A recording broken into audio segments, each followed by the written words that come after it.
اعلان دراصل پیغمبر اکرم نے اپنے پاس سے نہیں کیا، حکم الہی تھا۔ اور یاد رکھیں ولی کا انکار اللہ کا انکار ہے، حکم الہی کا انکار۔ میں آپ کو مثال دیتا ہوں نا، سورہ بقرہ میں آیت 34 کے اندر اللہ تعالیٰ نے بیان کیا، کیا بیان کیا؟ وَإِذْ قُلْنَا لِلْمَلَائِكَةِ اسْجُدُوا لِآدَمَ فَسَجَدُوا إِلَّا إِبْلِيسَ۔ حضرت آدم علیہ السلام کا قصہ ہے نا کہ وَإِذْ قُلْنَا لِلْمَلَائِكَةِ اسْجُدُوا لِآدَمَ فَسَجَدُوا إِلَّا إِبْلِيسَ، کہ آدم کو سب ملائکہ نے سجدہ کیا سوائے ابلیس کے۔ بھئی ابلیس کیوں نہیں کر رہا؟ اور سجدہ کیا ہے؟ یہاں پر آدم علیہ السلام کو سجدہ یہ نہیں کرایا جا رہا تھا ہم یہ سمجھیں کہ سجدہ اس طرح کرایا گیا کہ جیسے ہم 7 اعضاء زمین کے اوپر رکھتے ہیں تو فرشتوں نے بھی ایسے ہی رکھنے تھے، نہ ایسے نہیں تھا، بلکہ سجدے سے مراد تسلیم کرنا ہے، سجدے سے مراد اطاعت۔ اللہ نے جس کو ولی بنا دیا، اب تمام لوگوں پر ذمہ داری ہے کہ اس کو قبول کریں، اس کی اطاعت کریں۔ ولی کا انکار کہ نہ جی نہ یہ کیسے ہو سکتا ہے، ہم تو اس سے افضل ہیں، ہم تو اس سے برتر ہیں، یہ آپ دراصل یہ جملے اس ولی کے لیے نہیں کہہ رہے بلکہ رب کے لیے کہہ رہے ہیں، کیونکہ ہم وہ جو انسان ٹھکرا رہا ہے وہ حکم رب ٹھکرا رہا ہے، اور اطاعت کا جس کا حکم اللہ نے دیا اگر اس کو ٹھکرا دے، اس کا انکار کر دے، تو اس کا مطلب اس نے رب کا انکار کیا ہے، اللہ کا انکار کیا ہے۔ یہاں پر سجدے سے مراد یہ ہے کہ اللہ نے فرشتوں کو حکم دیا کہ آپ اس کو قبول کرو، وَإِذْ قُلْنَا لِلْمَلَائِكَةِ اسْجُدُوا، تسلیم کرو، ایکسپٹ کرو۔ سجدے سے مراد یہ نہیں تھی کہ فرشتوں کے ہماری طرح بدن ہے، فرشتہ ہماری طرح کوئی بدن رکھتا ہے ملائکہ؟ نہ، ہماری طرح کے تو بدن نہیں ہے انسانوں کی طرح کہ 7 اعضاء زمین پہ رکھتا اور پھر سجدہ ہوتا جیسے ہم کرتے ہیں، بلکہ جو ہم کرتے ہیں، یہ جو 7 اعضاء زمین پہ رکھتے ہیں، یہ سجدہ علامتی ہے، سجدہ حقیقی ایکسپٹ کرنے کو کہتے ہیں، سجدہ حقیقی دل سے قبول کرنے کو کہتے ہیں، سجدہ حقیقی اللہ کے سامنے تواضع و انکساری کے ساتھ اس کی بارگاہ میں آ کر اس کے فرامین، اس کے قوانین، اس کا نظام، اس کو قبول کرنے کو سجدہ حقیقی کہتے ہیں۔ اگر علامتی سجدہ ہم کر لیں، گھر چلے جائیں، لیکن حقیقی سجدہ ادا نہ کریں، سجدے کا حق ادا نہیں ہوتا۔ حقیقی سجدہ یہ کہ قانون الہی کو ایکسپٹ کرنا، قبول کرنا۔ وَإِذْ قُلْنَا لِلْمَلَائِكَةِ اسْجُدُوا لِآدَمَ فَسَجَدُوا إِلَّا إِبْلِيسَ۔ آدم کا انکار رب کا انکار تھا، ابلیس نے انکار کیا، باقی سب نے قبول کر لیا۔ کہ ابلیس نے کیا کہا؟ ابا واستکبر وکان من الکافرین، ابا واستکبر، اس نے تکبر کیا، اس نے استکبار کیا، ابلیس نے استکباریت کی، ابلیس متکبر ہو گیا، تکبر کیا اس نے کہ میں اس سے افضل ہوں۔ اپنی افضلیت مت دیکھو، یہ دیکھو کہ حکم کس کا ہے۔ حکم کس کا تھا؟ اللہ کا۔ اب خدا جس کو قبول کروائے ولی بنا کے، وہ آپ نے قبول کرنا ہے۔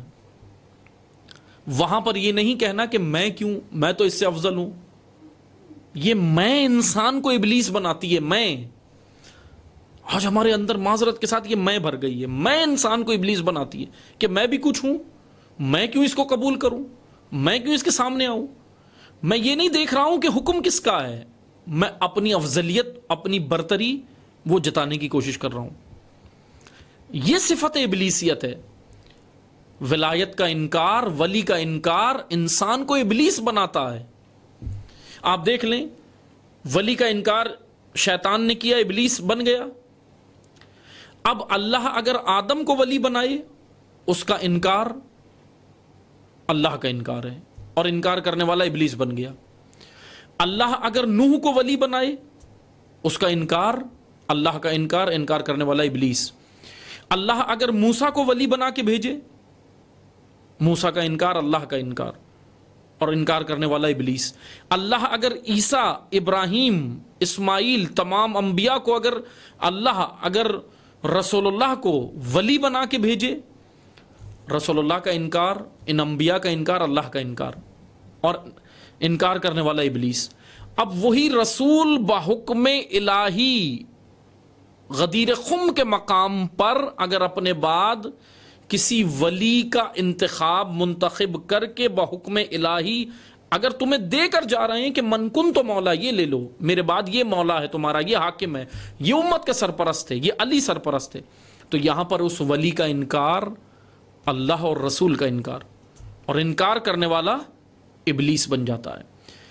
اب یہاں پر 12 ائمہ، 12 امام، 12 معصومین کا دور آتا ہے، ان کے مقابل جتنے لوگ امامت کا دعویٰ کرنے کھڑے ہوئے، دراصل یہ امامت کا انکار، امامت کا انکار، اللہ کا انکار کرنے والا ابلیس بن گیا۔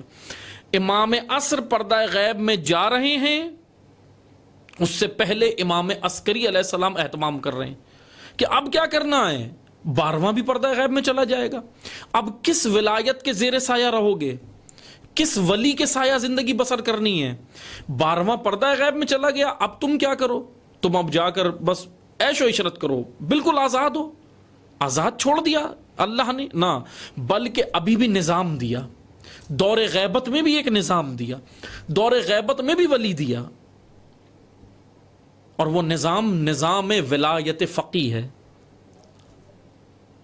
قرآن و حدیث کی روشنی میں ہے، آئمہ کی احادیث کی روشنی میں ہے، کہ اب اس ولایت کا انکار، کس کا انکار ہے، اوپر تک چلے جاؤ، امام زمانہ عجل اللہ فرجہ شریف، امام عسکری علیہ السلام، امام صادق علیہ السلام، امام رضا علیہ السلام، جو فقہا، جو مراجع، جو ولی فقی ہمیں دے رہے ہیں معیارات کی روشنی میں، جو دے رہے ہیں، اگر ہم اس کو آج قبول نہیں کرتے، اس ولی کو اور اس کی ولایت کو، ولایت فقی کو اگر قبول نہیں کرتے، تو یہ ہم نے امام رضا کا انکار کر دیا، ہم نے امام زمن کا انکار کر دیا، ہم نے امام عسکری کا انکار کیا، امام عسکری کا انکار، امیر المومنین کا انکار، علی کا انکار، رسول کا انکار، رسول کا انکار، اللہ کا انکار، اور انکار کرنے والا ابلیس بن جاتا ہے۔ یہ ایک پورا نظام ہے عزیزان محترم، اس کو ہم نے سمجھنا ہے۔ کیوں آج ولایت فقی قبول نہیں ہو رہی؟ دیکھو تلخی کہاں ہے، کڑواہٹ کہاں ہے؟ کڑواہٹ کہیں وجود میں تو نہیں ہے۔ نعمان ابن حارث کو ولایت علی قبول ہی نہیں تھی، حق قبول ہی نہیں تھا، کیونکہ وجود باطل کے زیر سایہ تھا، وجود کے اندر باطل راسخ تھا۔ آج اگر علی یا علی کے پیروکاروں کا نظام یا علی کی طرف سے، ائمہ معصومین کی طرف سے مقرر کردہ ولی فقی کا نظام اگر قبول نہیں ہو رہا، تو دیکھو کہ کڑواہٹ کہاں ہے، کڑواہٹ حق میں نہیں ہے، تلخی حق میں نہیں ہے۔ یہ دیکھو کہ تمہارے وجود کے اندر کہیں باطل نے ابطال تو نہیں کر لیا، بسیرا تو نہیں ڈال لیا، اور اسی ابطال کی وجہ سے، ابطال الباطل کی وجہ سے حق کا انکار کر دیتا ہے انسان، حق کا انکار کر دیتا ہے۔